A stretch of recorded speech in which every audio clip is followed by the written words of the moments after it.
just drives me nuts when people go on social and they're like, hey, I really need to have more Latino voices in my ears. Who is out there that I need to be listening to?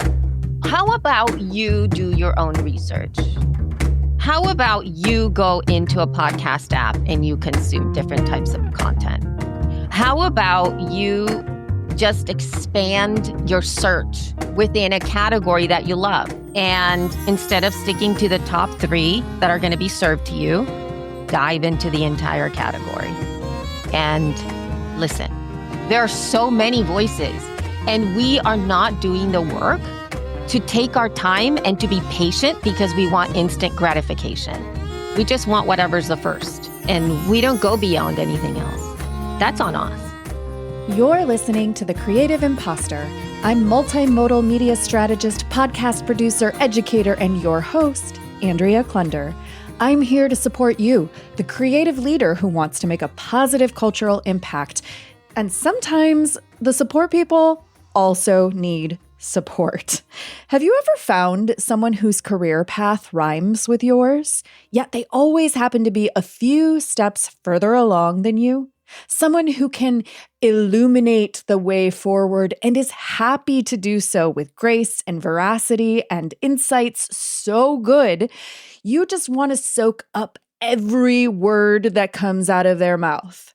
Hopefully that doesn't sound too creepy, but that's how I feel about today's guest, content director and indie podcasting advocate, Elsie Escobar. She's been on the show before, as well as on Podcast Envy, my other podcast about the craft and culture of mission-driven podcasting. And I will link those past episodes, of course, for you in the show notes in this episode's description in your app. You can dig back into the archives later, but for now, please know that though we are going to be talking about podcasting for a while, this is not just for podcasters. Our conversation today is much more expansive, as is the work that both Elsie and I, after more than a decade in this industry, find ourselves doing. Remember what I said about our career paths rhyming?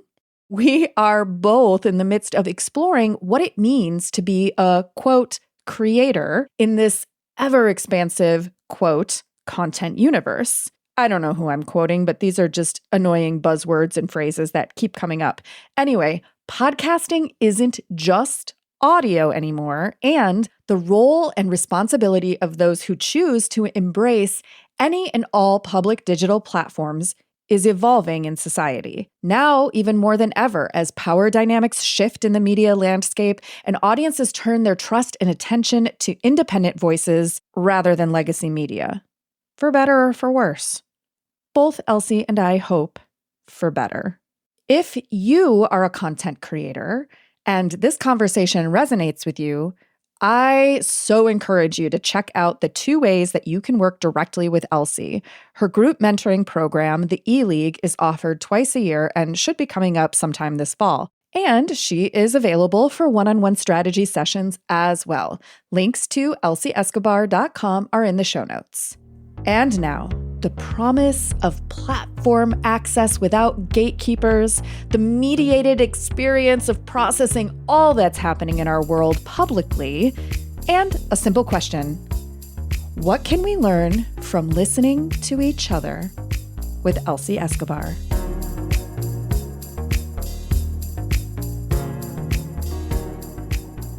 I have with me the one and only Elsie Escobar. I would say if Elsie did not exist in this industry, I don't know if the creative imposter would be here right now existing. Elsie, you're one of the, I think you know this, but you're one of the first podcasters I ever discovered back in the yoga days when I had a yoga studio, and you were also teaching yoga.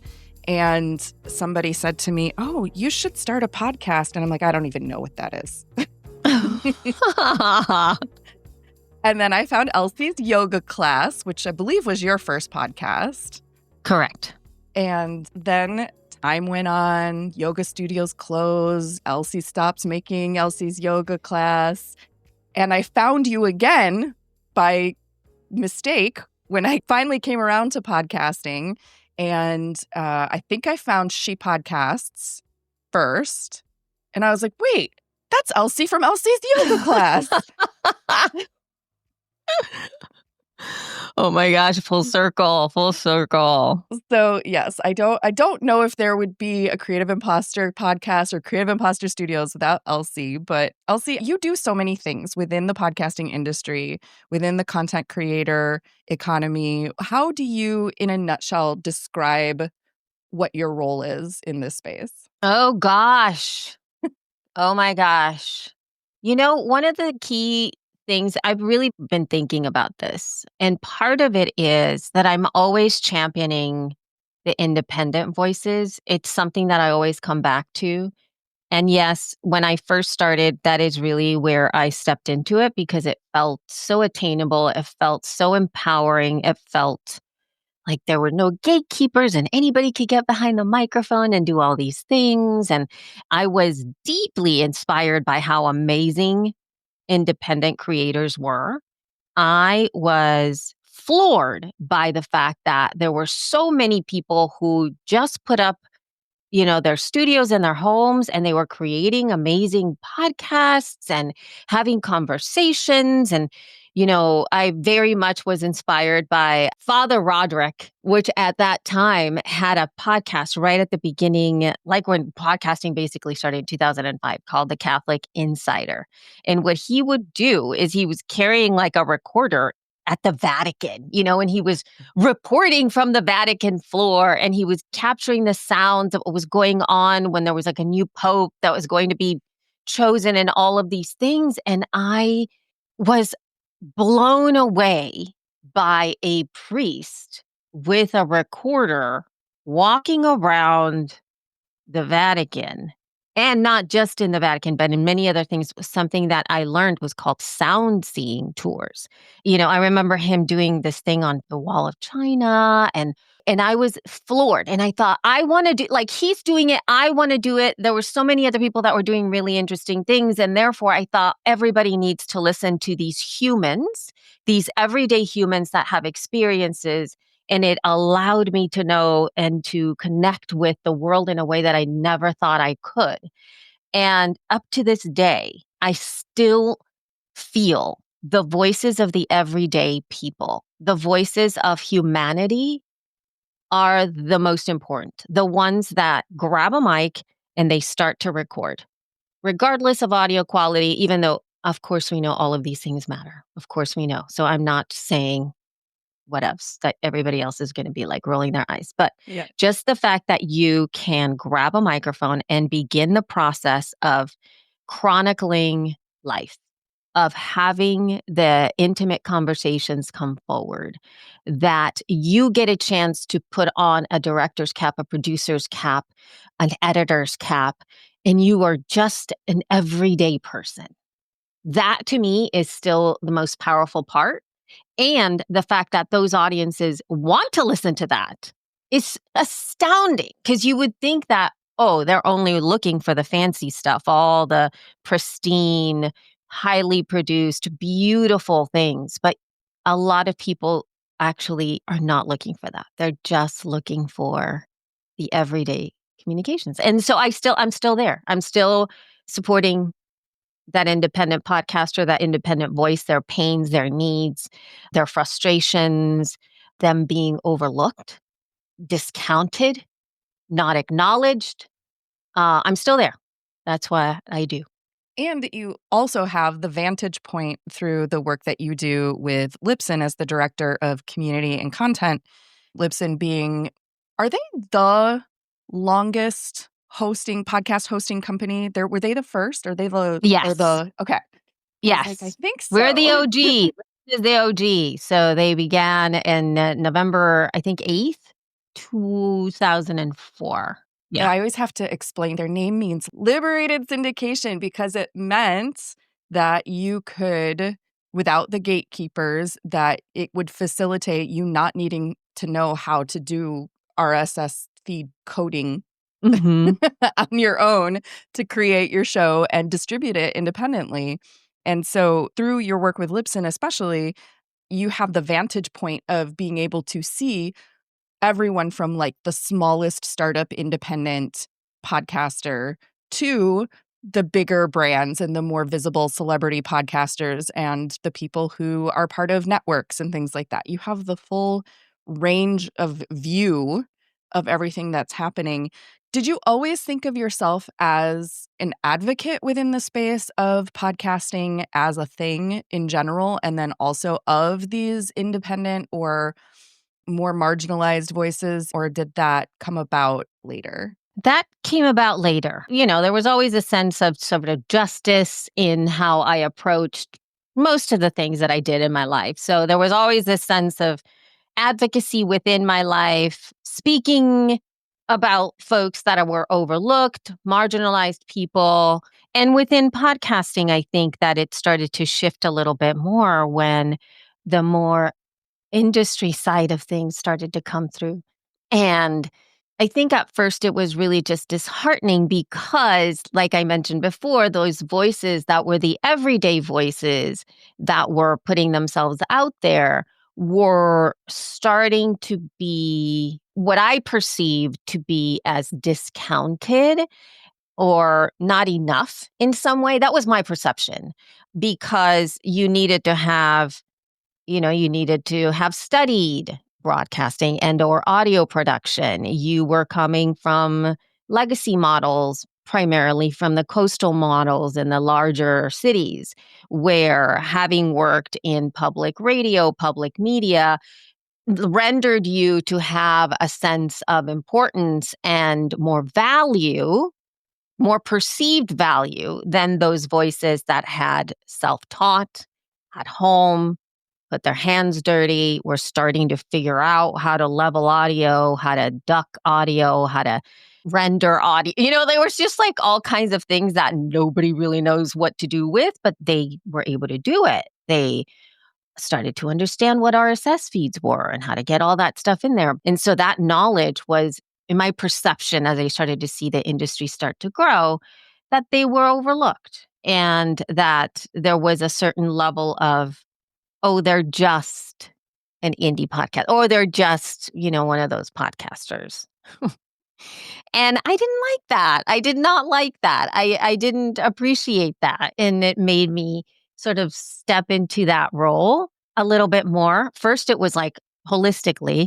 And then I started to kind of notice a little bit more about the lack of representation in terms of who was behind the mic and who was being talked about and who was being featured and who was being quoted and all of that. And therefore, the women in podcasting started to pop up a little bit more.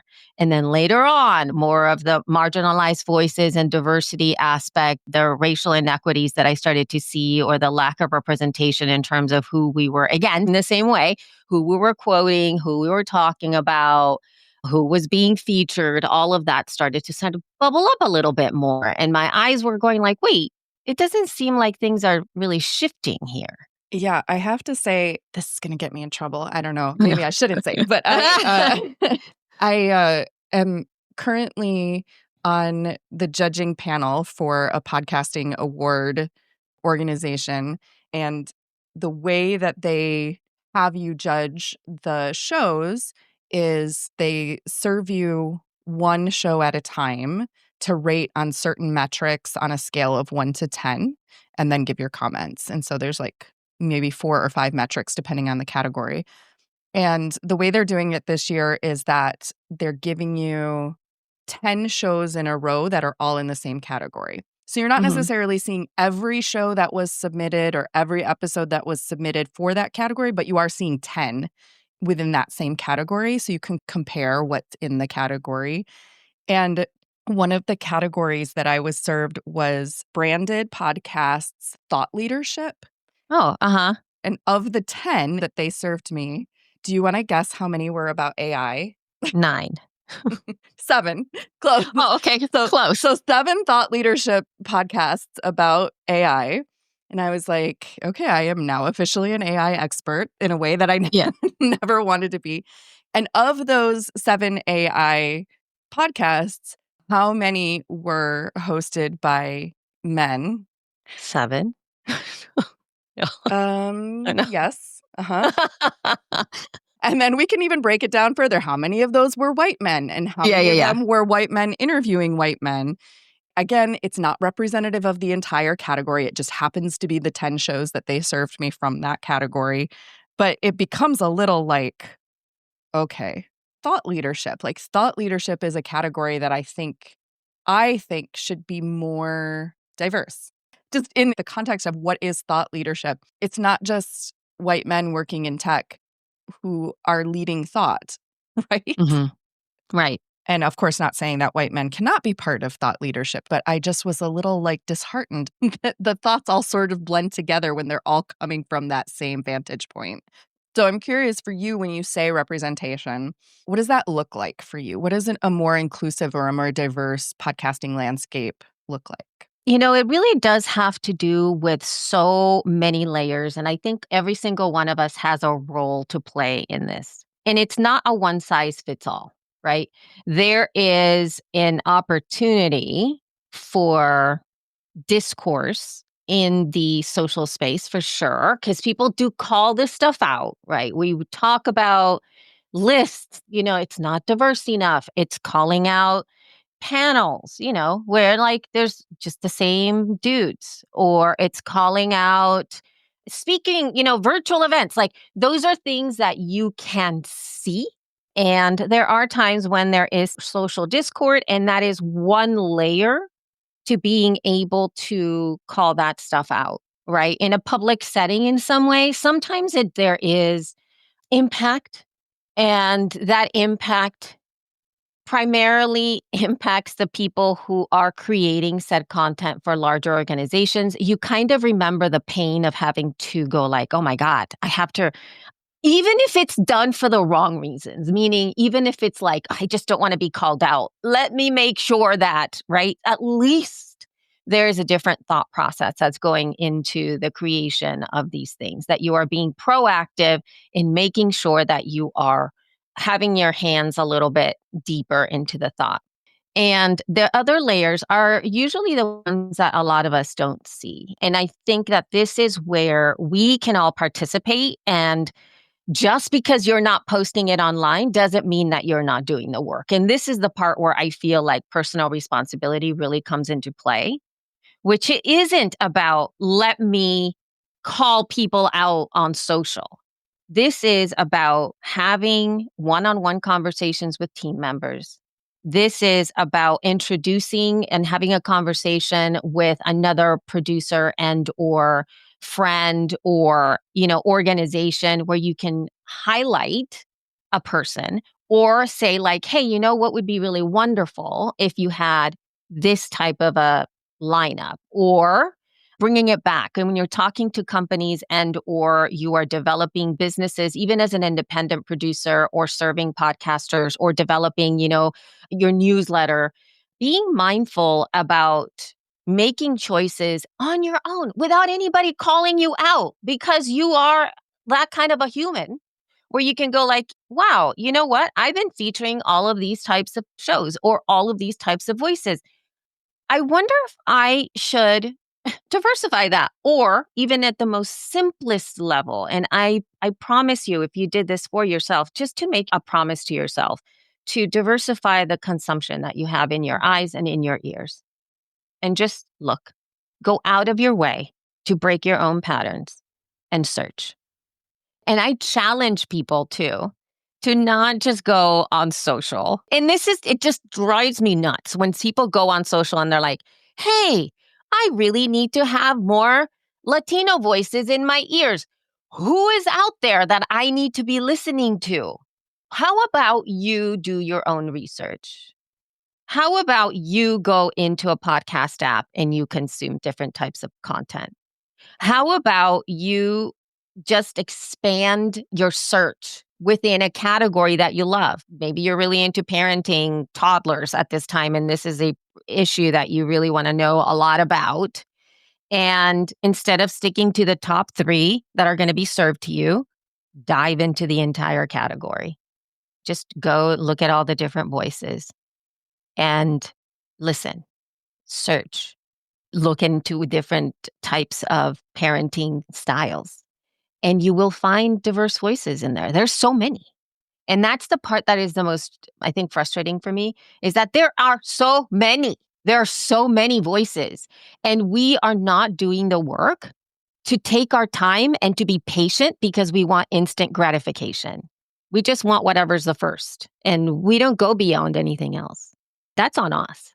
There's also the what is getting promoted, or the what pops up first, or the what has a bigger marketing or advertising budget. Yeah. Even in my 10 years of experience in this space, it used to be that I could help somebody launch an independent show, maybe a small business owner, entrepreneur, something like that. And certainly they had to market it, and certainly they had to promote it, but it didn't take a ton of work for them to start to find their audience. Like, it would kind of happen a little bit by magic. Like, I used to, in my marketing best practices, one of the things at the bottom of the checklist was the magic of Apple Podcasts, which was not called Apple Podcasts. It was called iTunes. The magic of iTunes was one of my marketing strategies. Like, I don't know, it just happens. Like, people just find you. And that is not the case so much anymore. Now you really do have to put more intention, more effort, more thought into helping your audience to find you. And when we're talking about this idea of media as resistance, I know there's been a lot of coverage about certain creators and certain people with large followings who they say, oh, well, Trump won the election because he went on this podcast, or because this person platformed, these ideals, or whatever it is. And I'm kind of curious, for independent creators who are creating media that upholds the values that they want to see, what is our responsibility? Like, how do we make ourselves more visible? How do we get heard in this noisy mediascape that we're in now? I've been really thinking about this like big time because of not even the new folks that are coming into the scene, but more in a selfish way, some of us who've been around for a long time. And you know this because we've been working together for such a long time. But there's a certain narrative that keeps coming up, which is the letting go of things. It's the transitional state where, as human beings, we do this all the time.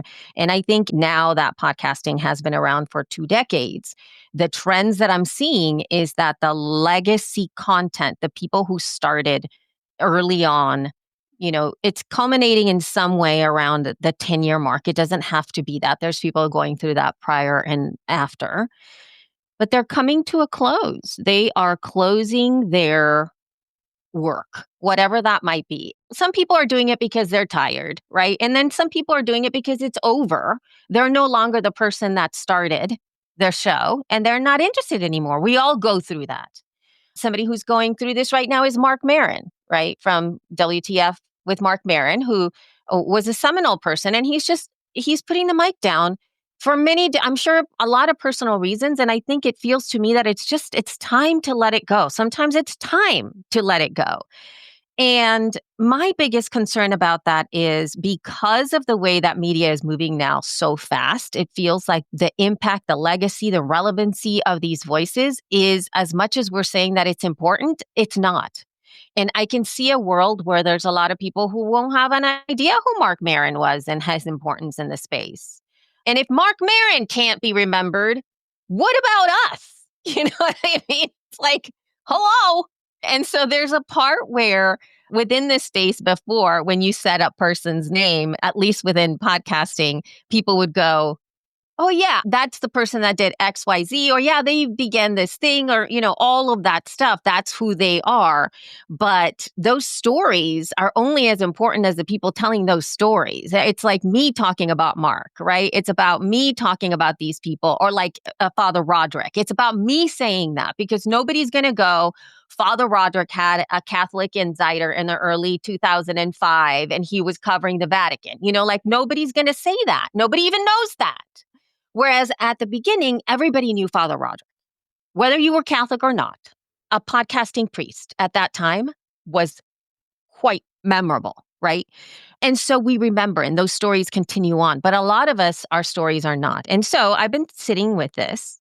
And what did I do? Speaking of AI, Andrea, I did a little bit of deep research posing my question for myself, thinking about impact and claiming legacy and memory and remembrance and all of that. And I put that into deep research for Google Gemini. And I'm going to read you. So one of the really interesting things that Gemini found is it said, the primary challenge lies in overcoming the fragmentation of her digital presence and formalizing her organically grown product portfolio into a cohesive and scalable business model. This is for me. And so it was interesting that what Gemini said to me is that my digital footprint is large, but it's fragmented. And there's no place where you can get all the things of me. And so the thing that it told me was basically find the home base and be able to start to build off of that so that it's an easy findable thing, which for a creator, you don't really think too much about it. That was the part where before it was a little bit easier to just put your podcast out and add things online and not really claim your space. And what it made me see is that in the world that we're living now, it's our responsibility to map out how to grab all those pieces and put it into a place so that people can find it. And I'm not saying like just specific people, but the models that are looking for the information. I mean, all the darn bots. And part of it is that you can find a ton of information about me, about my work, about my impact in the space, about all of these things, but it's everywhere. And being able to begin to put it in a place that is not as fragmented and I get to choose it and own it is the thing, right? And so I'm really, really kind of sitting with that. And of course, the first thing that comes into my head is a website, as simple as that, right? And being able to harness all of that information and put it in there. And questions are coming up like, I'm doing this with you, right? So I'm having this conversation with you. You are going to be putting that on your website and or your social channels, which is great. And I appreciate that. And I think that's exposure. But then there is that element of it is my responsibility to be able to then leverage this conversation and in some way place it also in a way that comes back to me. What does that look like? So I'm starting to think through that in a way that's sustainable, because that's another one of my tenets, in a way in which we can continue to do our work, in which we can not feel exhausted because we have very important work to do. And what does that look like? How do I tell that story? How do I honor? And of course, coming from where I come from, how do I honor your work? How do I do it in a way that is not usurping what you are doing in your work by putting it on my platform? So those are all things that I'm trying to work through. But I was really intrigued by the assessment. It was kind of a hard lesson to learn. And so I feel our responsibility is to start to find, how do we pull that in? How do we defragment and make it a collective place that I own? So I teach, this is who I am. And these are the places that I've been, but this is where you find out all the things.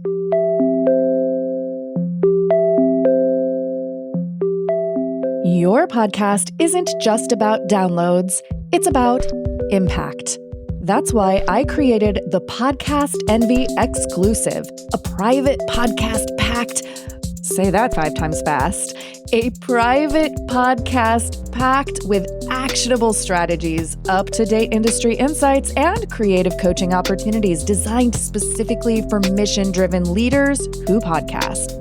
It's like having your podcast coach in your headphones anytime you need me. And all episodes are totally ad-free.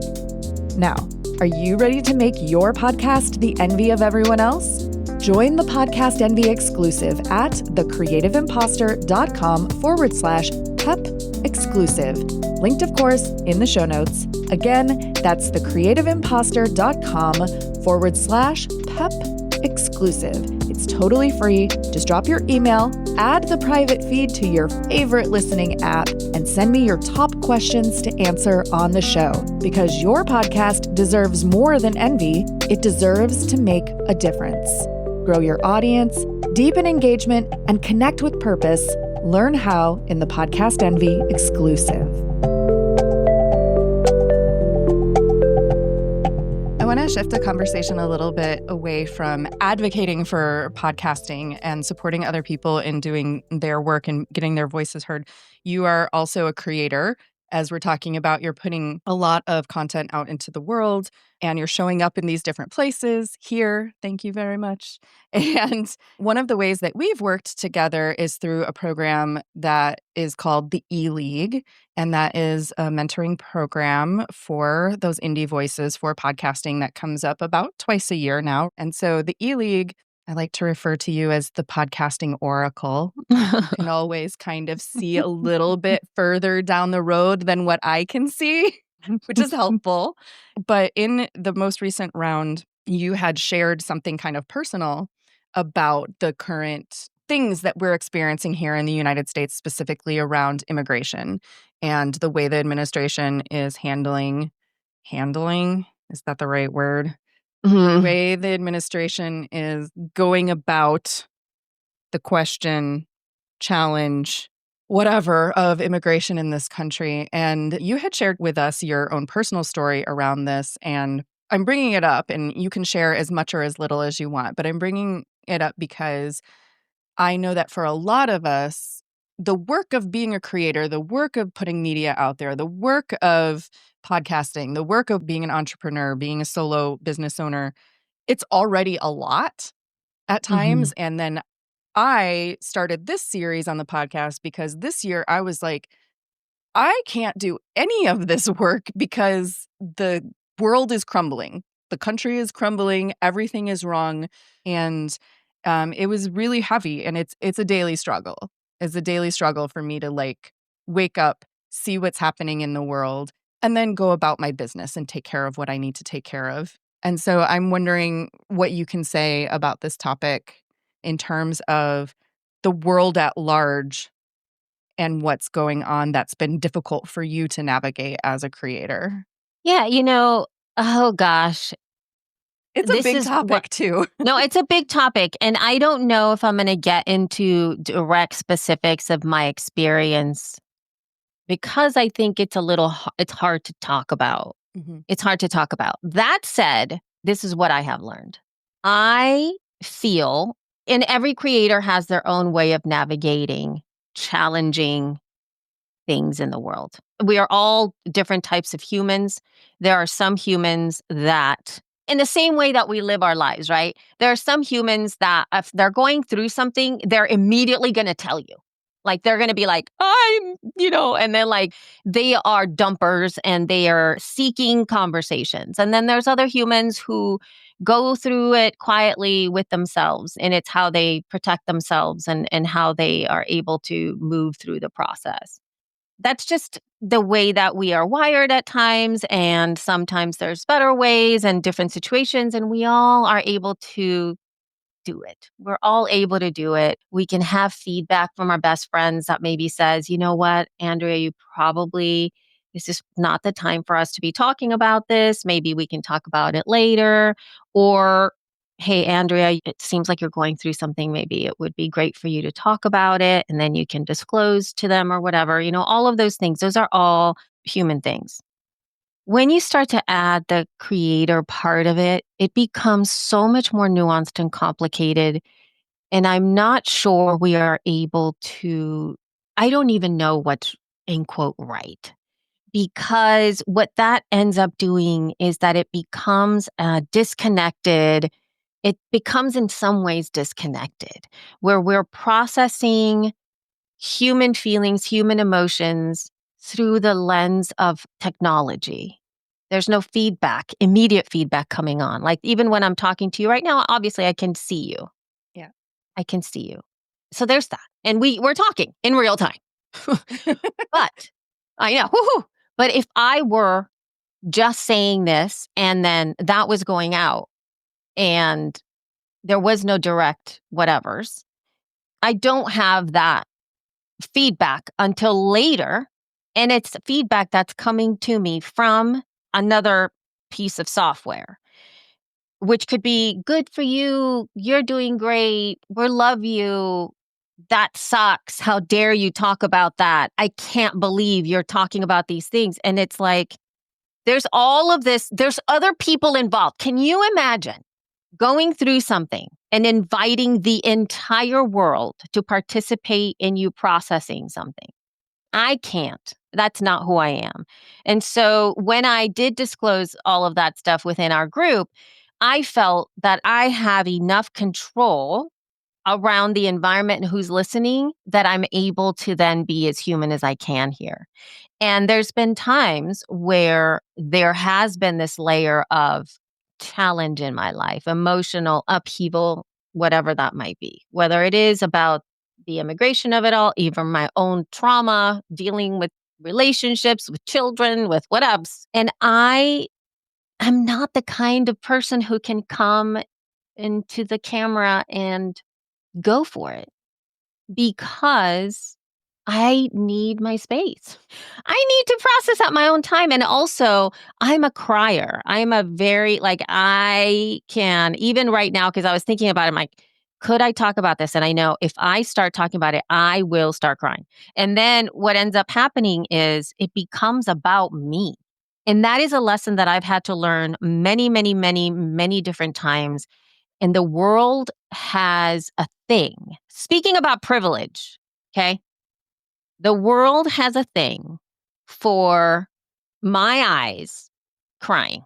Ever since I was little, I was able to turn people into puddles of support with my eyes getting big and tears. And it's like, oh my God, I'm so sorry. Okay. Let's stop her from going through that, because of the whatever presentation of my face. And I was essentially given a pass for anything if I started to cry. And so that became a mechanism of not processing emotion, of not being able to take responsibility for my own feelings, for my own actions, for my own wrongdoings, for my own misaligned actions, because I would just go make the sad face, puppies and eyes and crying. And then everybody's like, oh, it's okay. It's okay. And so I don't want to get to a point where I just get really pissed off because I'm trying to say something important here and I'm crying and I can't stop because I'm just crying. And I don't want to do that. And therefore, I decide there are times, and there's been, being on with She Podcast, the podcast with Jess. One of the reasons that I have had for not recording is because it's hard. It's hard. And life, there's a lot of things I don't want to talk about and I don't want to make light of things. And I don't. There's too much liability for me as a person, for me processing, for me being able to honor people that are going through things that are not like me. And I feel like I'm not able to be responsible for what I feel I should be responsible, whether that's in my head or not. You know what I mean? I'm taking it on and I would rather not, you know? And I do what I can. I do what I can. I do my job. And for me, it's about moment to moment and being honest with myself. And so I think that's why, to me, also video is a thing. It's like you can't really lie. I don't think you can lie on video and on audio, in all honesty. It's very hard to lie on camera and on especially voice. Oh, it's hard. I don't know if that answered your questions, but. Yeah, I mean, it's like there's always these conversations, or I hear a lot of conversations and discussion around, as a public figure, as somebody with a platform, as somebody with visibility, how much of your personal self to share. So it's two things. It's the authenticity thing in terms of any time, like how much of your personal life do you disclose? How much of what's on your social media is an accurate representation of your life? How much of it is presentational? I guess I maybe hadn't necessarily always thought of it as audience, of like choosing what is the right container and who is the right audience for these different aspects of yourself, which are all authentic and they're all part of you. But there's also the dissonance. And there was an article that I was reading in The Guardian recently that was talking about the climate that we're in politically, social politically. That's like horrible things are happening and we're being confronted by horrible things like every day. And yet people also are going about their daily business. And not to say that that is wrong to do that or that is right to do that, but in our brains and our neuroscience, it creates like this dissonance of, wait, you're going out to dinner and sitting on a patio and enjoying a lovely cocktail while horrible things are happening. And just like, it's a lot for our brains to sort of process. And I think like as creators, we tend to be more sensitive to these kinds of things. And so it can feel disingenuous even when you are trying to put your authentic self out there. Does that make sense? Yeah. And I think that there's also this is the very first time in history that we've had to be confronted with a lot of that stuff. I mean, in this scale and the speed in which we are receiving said information, which I'm sure during other world events and calamities that have happened in the entire world, there has been a lot of pain, a lot of trauma, a lot of death, a lot of things that have been horrific that have happened in every part of the world. And I believe that our capacity to be able to process all that information might have been different because we didn't have a fire hose of information coming at us at the same time. So we were able to process small bits of the horrificness of things, talking about World War II, everything that happened in World War II. Obviously, we knew that there was a lot of death happening all over, hence being a world war. And there was a lot of, the actual military loss and the human loss that we felt as citizens of many different countries, and loss of life and our boys and the work that happened in our daily lives here, especially in the United States, and different types of things that happened, right? But we didn't have, I don't believe, the level of access to all of the horrificness that happened in Europe because of Hitler. We didn't see the images. We didn't hear too much I don't know how fast that information traveled, right? So I think there was a little bit more like, whoa, that happened. Yeah. And it was like a little bit at a time where a few people had their hands in it, as in like they saw. And then that information trickled down to families and other people. And there was like stories, and it became a holistic growth of understanding of all of these things through lived experience and firsthand experience in some way. Whereas now we're getting bits, as in like 15-second snippet, headline, image, and it's just coming. And the awful part is that you don't even know if it's true, not to say that to discount stuff, because people are recycling things that happened a long time ago, and it's not really that picture. It's just being repurposed to get more people to click through, and it's just that. And then there's the real stuff that people are going like, is that really real? I don't know if that's real, but it is real. It's like actually happening. And so you kind of don't even know what is happening anymore.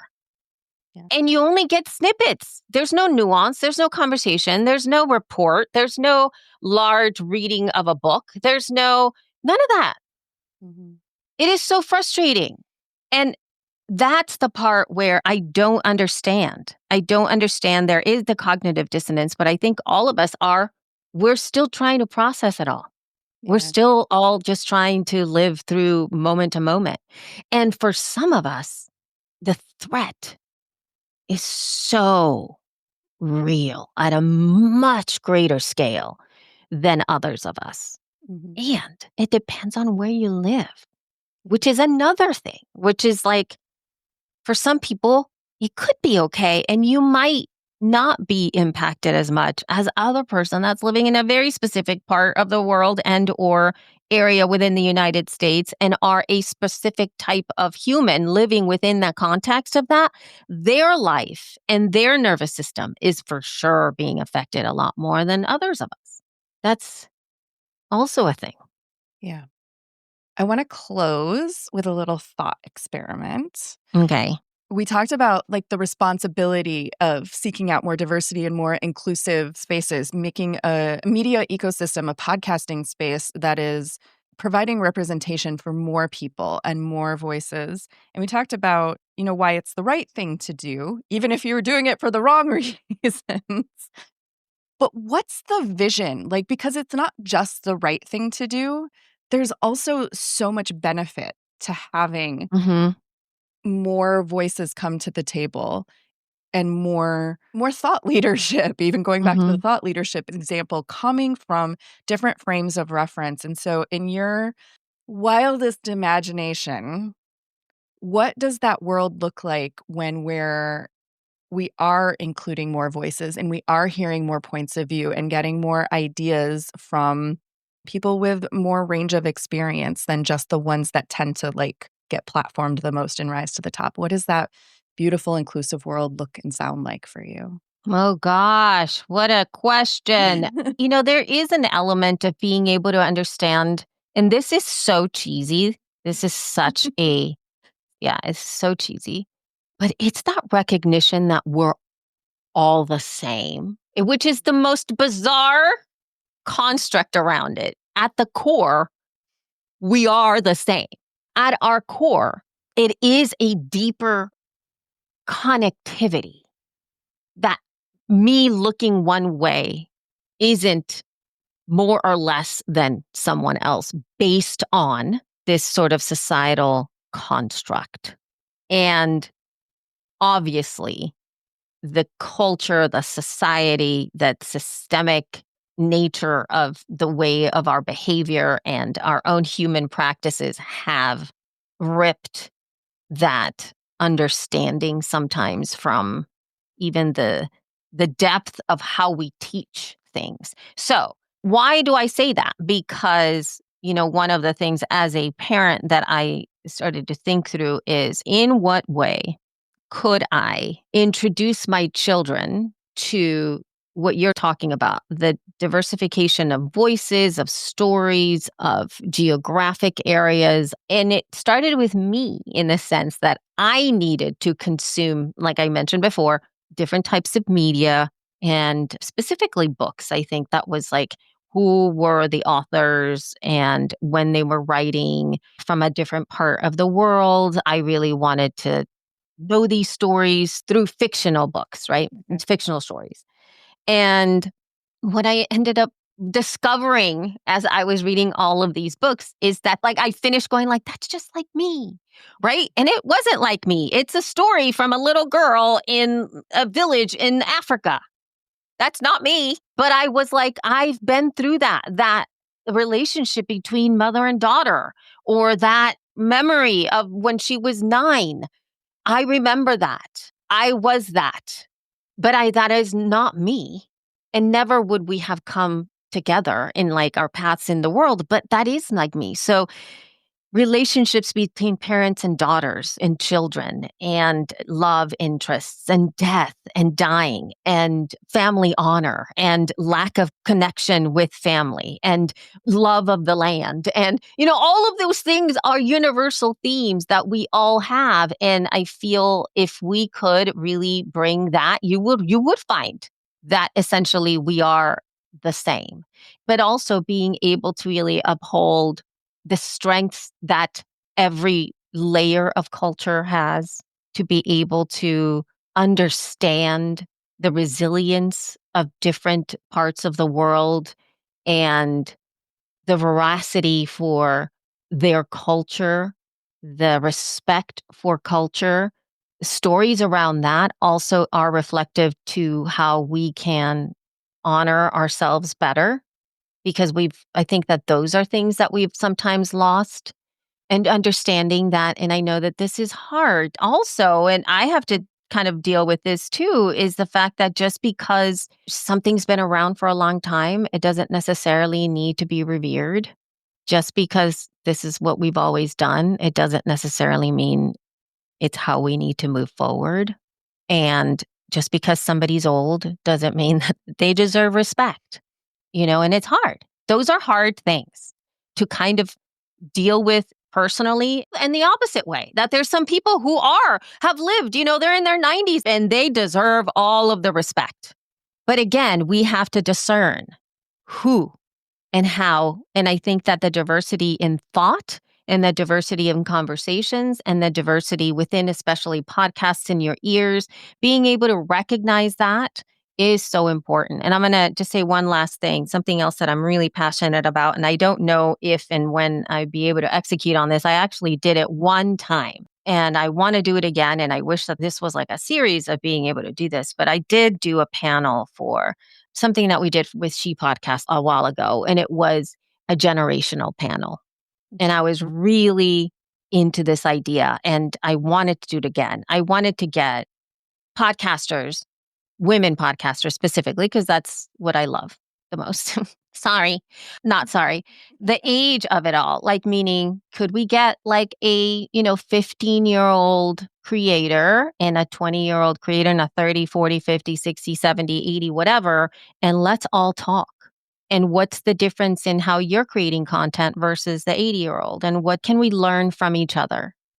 Because we all have something to share. We all have a lived experience. We all have a diversity of thought. And I think that being able to take the seat of being a student and teacher is really important. We need to know how to do both. And we need to be able to know when we need to be teacher and when we need to be student. And we've lost that in some way, I think, as a society, to be able to do that. Wow. There's so much that we could talk about. For days we could talk. Is there anything else that you want to say in this moment before we close officially? No, I think that it's been so wonderful to be able to talk and talk deep. Do some deep thinking, deep talking. It's always so wonderful. And it is a balm for the soul to be able to have nuanced conversations. So thank you, Andrea, for having me on. Oh, thank you, Elsie. And thank you, everybody listening through your podcast app, however it is that you are joining Elsie and me. And of course, I encourage you to check out elsieescobar.com, and all of her socials and everything will be linked in the show notes. And I thank you so much. Yay. The Creative Imposter is hosted, produced, and edited by me, Andrea Klunder. Our theme music is by Jovia Armstrong. Please find resources and links mentioned in our show notes in the episode description in your app. To learn more about how the Creative Imposter Studios can help you with your audio-forward content strategy or production, visit thecreativeimposter.com. This week, I want to challenge you to see if you can find some new voices to listen to on your favorite topics, and to start coming up with a strategy for claiming your own digital legacy.